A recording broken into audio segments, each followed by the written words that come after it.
It's been nearly 30 years since I've thought about Camp Hero. Chills run down my spine at the thought of it. It was summer in the 1980s on the eastern tip of Long Island. Montauk to be exact.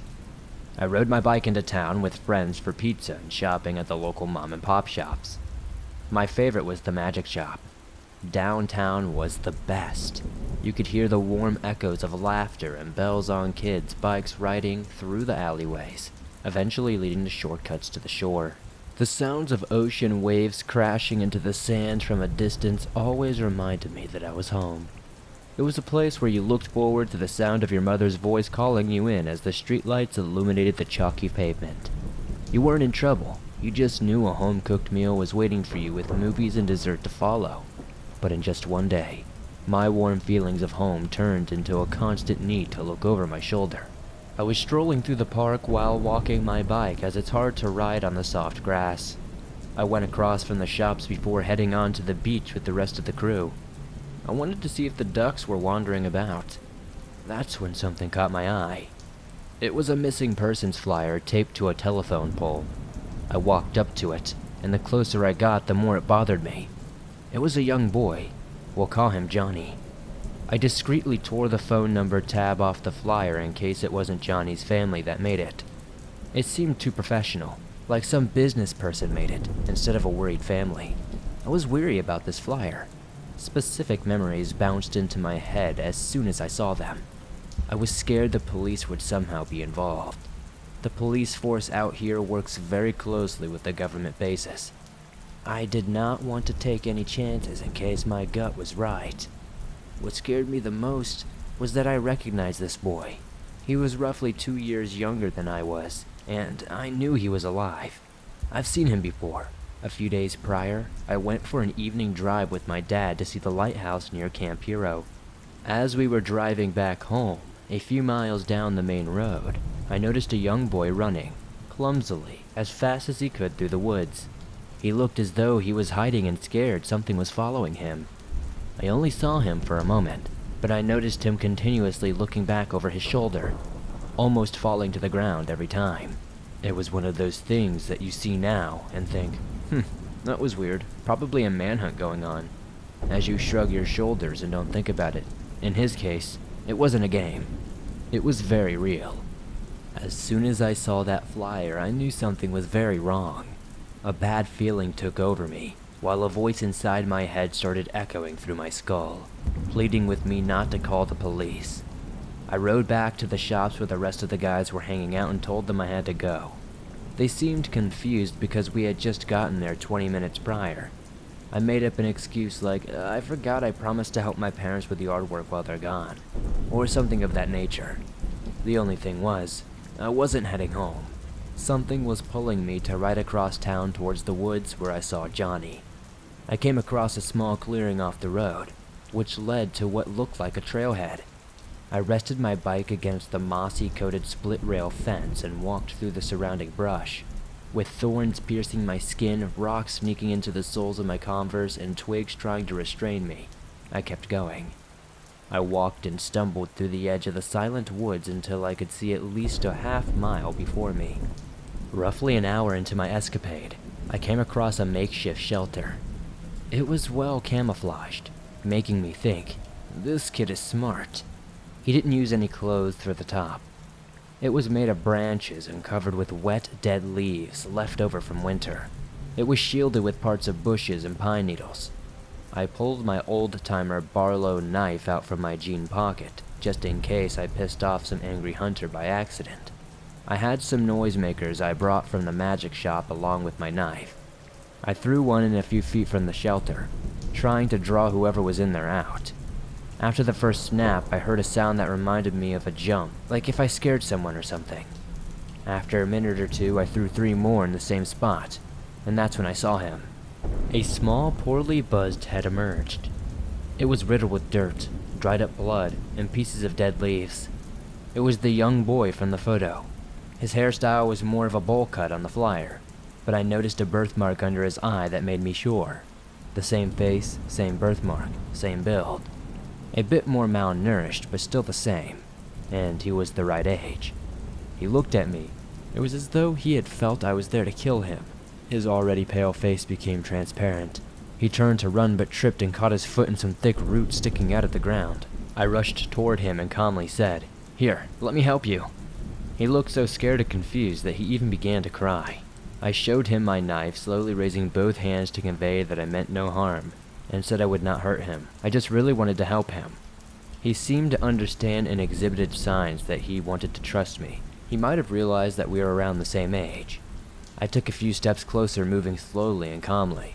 Once I got to where I was practically standing over him, I noticed he was wearing bizarre uniformed clothing. It was torn on the right upper side. His arm and his ribs seemed to be cut. Whatever cut on his clothes broke through his skin, and he was still bleeding a fair bit. The uniform was nothing like what your average blue-collared private school would be, but closer to what you'd expect to be worn at a concentration camp. I did not stop to ask too many questions. It just made me want to get out of there even faster. I cut him free from the thick root his foot was caught in, and tried to calm him down. I tried to talk to him as gently as possible, and with the adrenaline running through me, that was truly a challenge. "My name is Paul. I'm almost 12 years old, and I don't mean you any harm. Are you okay?" I asked. Tears filled his puffy, bruised-up eyes, and he fell into my arms. I was a little shocked that he was able to feel comforted by me after seeing how terrified he was. I've never seen anyone so scared. It was scary to watch and made my stomach turn. What could have possibly happened to him, especially out here? I've always felt so safe here in Montauk. It's my home and where I was born. Nothing much worse than a natural death or someone's cat getting stuck in a tree happens around here. You hear about someone getting bullied, but it's always just one asshole just trying to look cool. I waited about 5 minutes, letting him cry on my soaked shoulder. He was so little for a 9.5-year-old. He was so fragile. I felt like if I even hugged him back, or just gave him a few pats on the back, he would bruise or break. They did not seem to care much about feeding him wherever he was. Making eye contact, I pulled away slowly. I asked him for his name. "Johnny," he cackled. His voice was broken as if he had spent an entire day screaming at the top of his lungs. I replied, "Johnny, can I help you? I know a safe place you can stay. Will you trust me? I can tell you've been through something horrible, and I haven't told anyone I was headed here. I just want to understand what is going on." Johnny nodded nervously as he trembled, but he seemed desperate for something good to happen to him. "Should I call the police?" I asked nervously. "No," Johnny yelped with fear in his raspy voice. "They were there too," he added. My assumptions were correct, which made me feel better about my actions. The police in Montauk are voted in the force by the most affluent locals in the area. They're welcomed with open arms if they have a family at the party. It's hard to know whom you can trust in a situation like this. Johnny confirming my concerns made me even more terrified of what would come of this. I showed him that I had pegs on my bike so he could hop on, so I could get him out of there. Fleetly turned back to the shelter, scraping his knee as he stumbled against the brush, and he grabbed a small, wrinkled, slightly torn piece of paper, carefully folding it before tucking it deep inside of his shirt pocket. He hopped on the pegs, fidgeting for a few seconds trying to figure out how to get his balance. He grabbed on for dear life as he cried out, "Go quickly, please!" I rode away as fast as I could. It took a few minutes for my legs to keep up with the ride flow with the extra weight. He sunk his face into my shoulder as you would if you were trying to hide right in plain sight, not wanting anyone to see your face. I felt like we were flying through the hills of Montauk. My hair is flying crazily in the wind as I lose my stomach with every dip. Perfectly steep enough to stay in control and give you a head start for your next incline. I love riding on these roads. I knew every bike trail off of it, disappearing into the trees and bushes with a path guiding my way to another street or neighborhood. I was pedaling so fast while trying to stay safe and secure on the terrain, but I used these hidden pathways every day. I was heading home. Back at my house, we have a nice amount of land. First, you would see a gravel driveway lined with beautiful boulders and flowers. A dark chocolate-colored birdhouse-shaped wooden-stained mailbox stood in a bed of roses at the end of the driveway. Our front yard was filled with dogwood, pine, and old oak trees. My house was a 2-story high ranch with a broad, wraparound screened-in porch. It was brown, with black accents lined with my mom's beautiful garden with large plants and bushes. It was a house that was difficult to see from the street. My parents were always very cool and had excellent taste.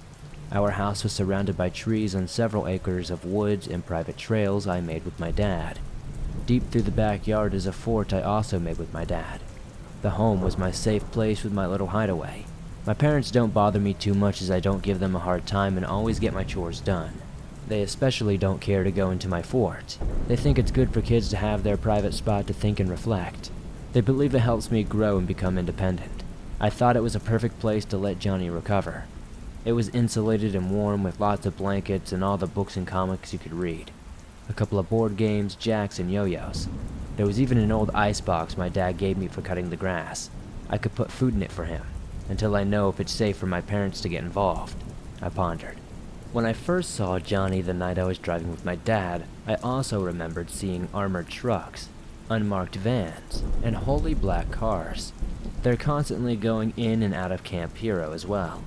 Not to mention the stiff, mean-looking armed guards at the gate. Something told me the moment I saw the flyer that there could be a connection, and a bad one. In the past, my dad told me different stories about how they were here to protect this part of the East Coast from possible German U-boats invading. He didn't seem interested in giving me more details. My dad likes to pay attention to my curious face so he can teach me something. But when it came to Camp Hero, he almost looked like he was hoping I could care less to ask more about it. I paid attention to that and respected his secrets, if he had any.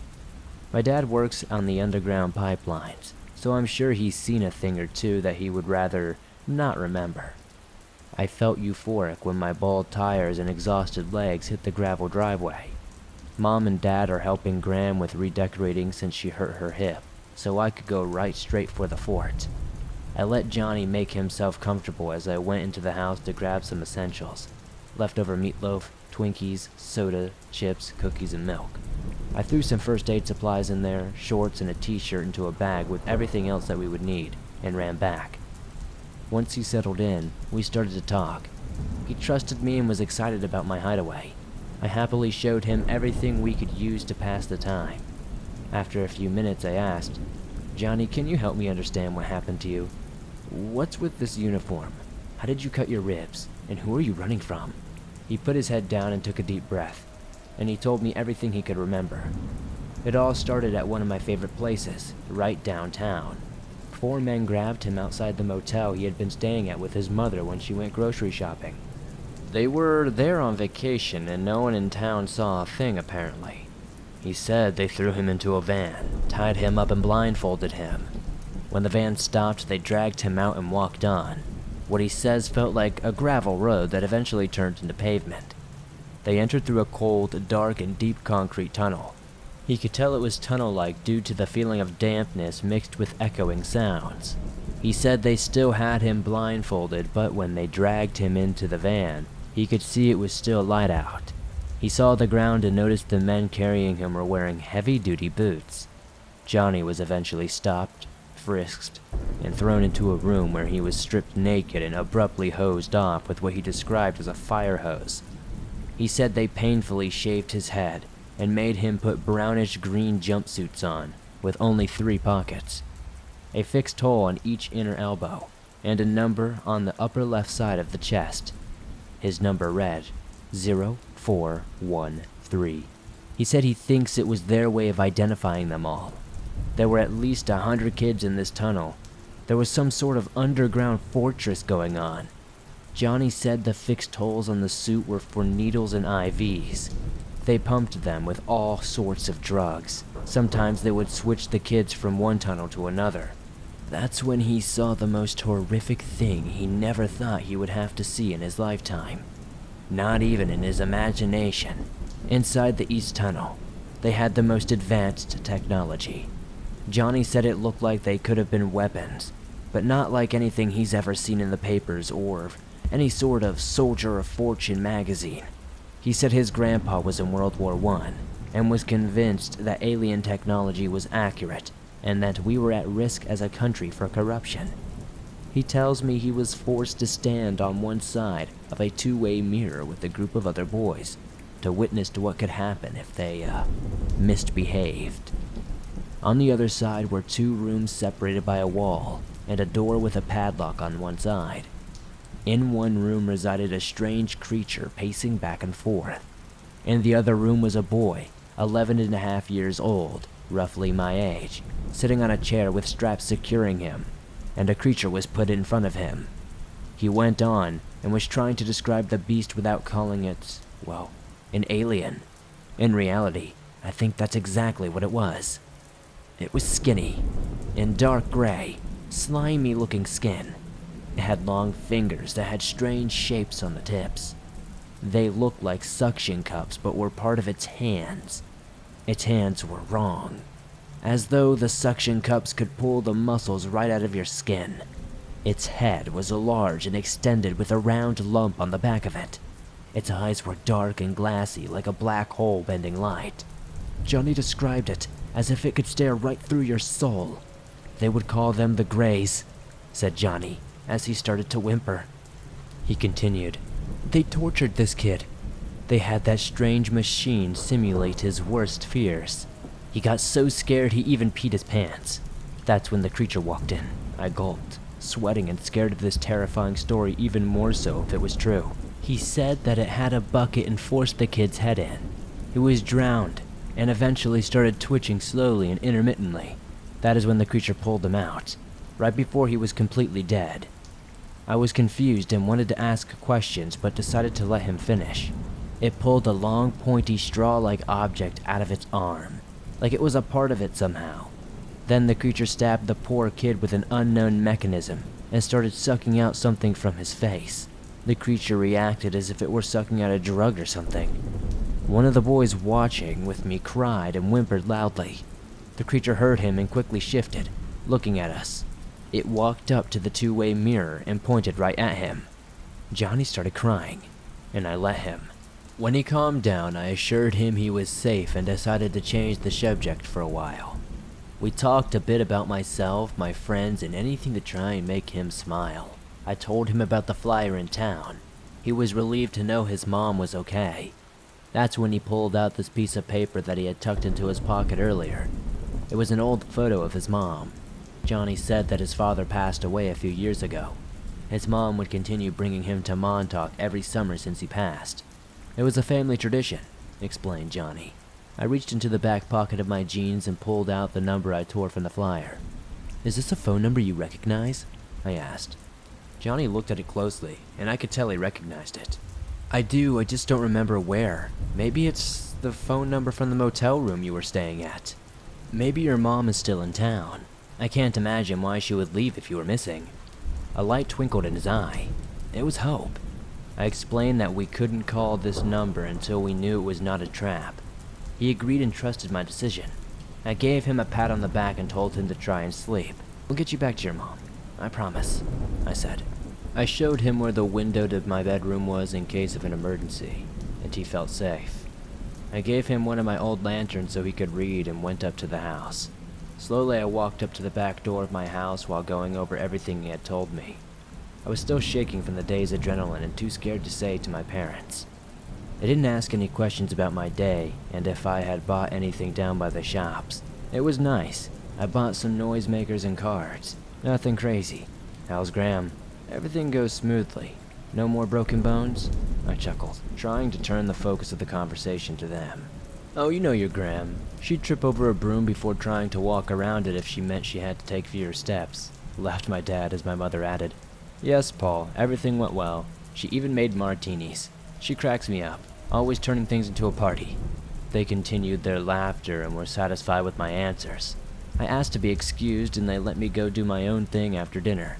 It felt so weird leaving them out of this, but I needed time to grasp at what just happened and why today of all days I felt like being a hero. I'm the type of person that avoids conflicts if I can. Why did I feel like I needed to do what I did? The following day I woke up with a clear head. I ran to grab breakfast my mom had laid on the kitchen table. I stuffed my pockets, mouth, and hands with food, mumbling, "Thanks, Ma, love you," as I bolted into the backyard. Johnny was asleep with every comic book around him. I chuckled a bit, and he jumped. "Sorry, I didn't mean to scare you. I'm glad to see you enjoyed the comics," I said, laughing. Johnny smiled and welcomed me in, especially when he saw all the food. We got to talking again, and I asked him if he was comfortable with me talking to my dad about him. I promise you, once he hears how involved this is, he will do the right thing. He will do what we can to bring you back to your mom without anyone knowing. My pop knows every shortcut and back road around here. We can make this work, I assured him. He was hesitant to agree, but eventually said, "Okay, I trust you, but I'm terrified, Paul. I cannot go back there. It was horrible. They will kill me." I was scared too, but my gut told me this was the right thing to do. "Johnny, can you give me that paper I gave you with the phone number? I will have my dad look it up on the white pages and see if it's a business. It will give us a place to start." Johnny agreed and put his trust in me to do the right thing. I was determined to reunite him with his mother and keep him safe. I headed inside and talked alone with my dad in the garage. "Hey, Dad," I stuttered. "I think I have some explaining to do," as I fiddled with my wrist and kicked at the ground with hesitation. "What's on your mind, Paul?" he asked in a concerning tone. "Remember the other night, we took a drive to the lighthouse?" I reminded him as he put his head down, implying he was worried about where this conversation was heading. "What is it, Dad?" I asked, concerned. "If you're going to mention something about that boy, I saw him that night too." I was confused why he never said anything. "What do you know about him?" Dad asked sternly, but he wasn't mad. It seemed more like he was worried about my well-being. I want you to trust me, Dad. I've never lied to you or Mom about anything, and I always know I can come to you about things. I want you to know before I tell you what I've done." He crossed his arms and bucked his chin up as he took a deep, slow breath but looked nervously intrigued. "You can tell me anything, son. You come to me honestly, proving that we can trust you even more. You're a good boy and we believe in you. Please go on, Paul. I won't be mad. We may talk afterward, but it all depends on what you're holding back." I was so relieved for him to say this to me. Warmth and trust ran through me. "I saw something in town yesterday. It was a flyer for a missing boy 2 years younger than me. Dad, he's only 9, and I went back to where we saw him, Pop." I looked down, waiting for him to be upset, but he was calm. He had a look on his face that was hard to describe. It was as though he was brainstorming or something. I finished telling him about my terrifying adventure, assuring him that I was careful and did everything he taught me about safety in the outdoors. He smiled and said, "I didn't want to act on anything that night because you were with me. You must understand that as a father, my child comes first. It's my responsibility to keep you safe. I am not upset, Paul. I am proud of you. Come on, go get him, and we'll take a ride." I threw the biggest hug at him as he almost fell backward. I stumbled as I quickly turned and ran off to the fort. I told Johnny the excellent news. He shoveled whatever food was left in his mouth as fast as possible. He looked like a squirrel stocking up for winter. He grabbed his belongings, including the scary uniform. I gave him some comics and wrote my phone number on one of the middle pages to surprise him in the future. We ran to the garage where my dad was waiting for us. As soon as Johnny saw him, he promptly fixed his posture, standing perfectly straight. He tightened his legs together, pointed his shoes, and straightened out his arm like a soldier waiting for a handshake. My dad went along with it, embracing his obvious trauma, and gave him a firm handshake. Johnny smiled, and we hopped into the Bronco. Dad heard from some of his friends in town that a frantic woman was looking for her son. She was still at the same motel, but the phone number on the flyer was different. My dad noticed and decided to drive by to be safe. We saw the unmarked van and those weird all-black cars parked in the lot. Men dressed in black suits, sunglasses, and straight faces were talking to the office manager. Johnny's mom was nowhere in sight. My dad did not slow down. They didn't seem to see us, at least I didn't think they did. My dad drove to the road ramp leading to the beach. He threw the truck into four-wheel drive and we started riding onto the beach. "Stay down, Johnny, just in case we are seen." Johnny did precisely what he was told, laying on the floor, staying out of sight throughout the bumpy, sliding sand. Dad drove in the direction of the motel. The beach drive runs parallel to the main road, so we knew where we were. Eventually, we saw a woman sitting on the sand holding an old dirty pair of shoes. It was a pair of boys' shoes and the laces were tied together. Her head was on her knees as she cried. Dad opened the creaky driver's door. She jumped as she heard him. He ducked, showing submission as she was already on guard. He slowly walked up to her and said, "Excuse me, ma'am?" She lifted her head a bit more to get a closer look at him, and shifted towards me. Her mouth began to quiver as she shook, tears drowning her face, with makeup down her chin. "Are you okay?" Pop asked. "Some strange men just told me. My son was found dead. They said his body washed up on the shore of Plum Island, and he must have drowned. He's a strong swimmer. He knows to stay close and always be careful of rip currents. It just doesn't make any sense. He would never venture out without telling anybody. He's been missing for 6 weeks, and all my posters from him disappeared until I saw one yesterday. It was different, though, and I don't understand what happened to my boy." She cried a bit more, followed by some deep breaths. My dad let her breathe and waited for her to finish. "The men that arrived this morning at the hotel seemed so strange. They wouldn't answer any of my questions and did not seem to care. I came here to be alone and to try to make sense of what's happened to my son." She started crying again, and my dad couldn't stand to see a woman cry. He knelt next to her, putting his hand on her shoulder. He whispered to her, "Your boy isn't dead, ma'am. I think I have your Johnny, but you must be quiet and slowly walk to my truck." She did exactly what he said. She held her composure very well when she saw her son for the first time in 6 weeks. Suddenly we heard a commotion at the hotel behind the dunes where we were parked. Pop looked out to the water and noticed a boat standing with men using binoculars watching us. "Come on, let's go, Johnny, stay down." He peeled through the soft sand as fast as we could. Johnny never peeked up, even when his mom got in the truck. He knew if he was caught, now his mother would be in danger. They were an intelligent pair, Johnny and his mom. You could tell they took good care of each other just by seeing how smart they handled the situation. Once my dad made it back to the road, he cut through an off-road trail leading to a back road. Eventually we made it far enough. He stuck to every back road he could take. It made the trip a bit longer, but worth it in the end. We made it all the way out to Wading River without being followed once. I guess the radio transmission from the boat to the men at the motel didn't get to them fast enough to see which direction we were headed. Plus my dad's driving tops any Men in Black. My dad had one of his work trucks at an old parking lot near the bait shop. He was friends with the owner, who lets him keep it there for when my dad worked in the marsh.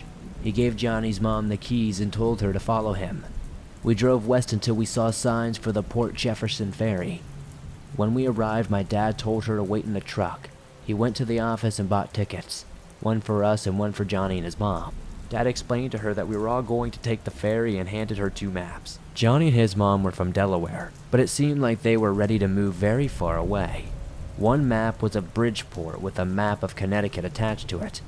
The other map was of the United States and was more like a book. It was the reason they were able to get away, far away. She hugged my dad and kissed me on the cheek. I wiped it off and went to shake Johnny's hand. He laughed and forced the most powerful hug on me. They thanked us up and down and were prepared for the ferry trip. My dad parked behind them and followed them outside Bridgeport until he felt they were safe. The last I remember, there were tail lights of my dad's old work truck driving away. He turned to me and said, "Your mother would be so proud, and I admire you, Paul. What you did was so brave and selfless. You've inspired me." My dad always assured me of my actions, and when it was for something good, he made me feel like the man I try so hard to be.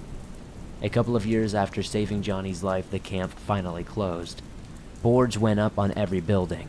The tunnels now have 6 feet of cement sealing them shut. I wander in there from time to time, when it's open to the public. It's sick that they would even make it a public park, I know. But it's like you can feel everything that happened there. I get nauseous every time I go, but still I venture there to remind myself that what happened was real.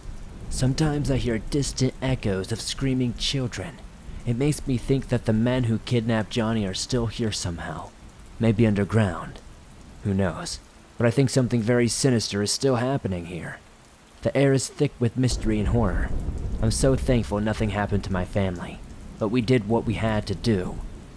I received a phone call about 5 years after the Great Escape. It was Johnny. Hearing his voice brought all my memories back to that action-packed day.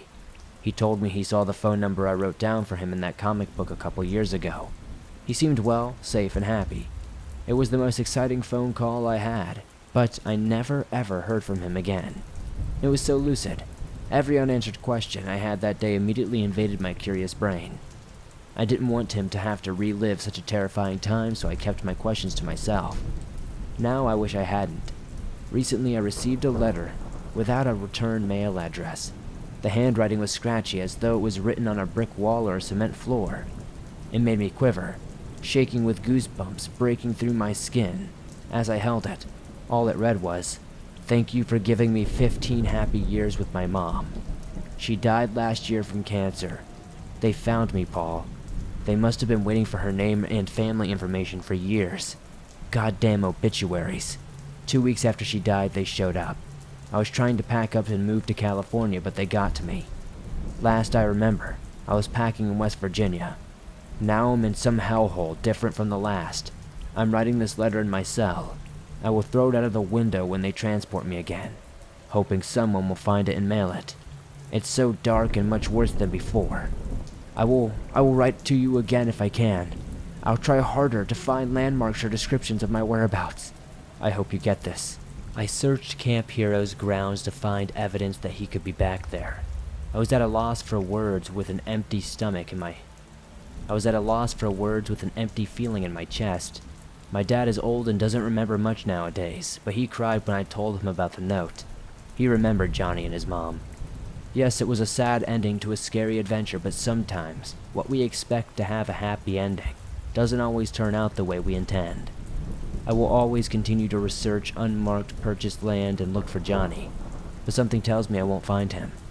I have a police scanner and multiple radios waiting for any information that could lead to him. I was lucky to receive the letter because the address was wrong. It went to my neighbor's house down the road. Luckily, they have known me for years and were happy to give it to me. After reading it, I knocked on their door and asked them to please keep a close eye on another one. I said, "This letter was from an old friend and he may be in trouble.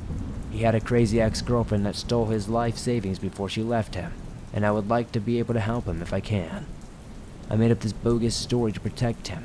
No need to spread rumors about the government to this kind of innocent people. Every day, I wait for a sign, message, or letter. Anything that can help me find him."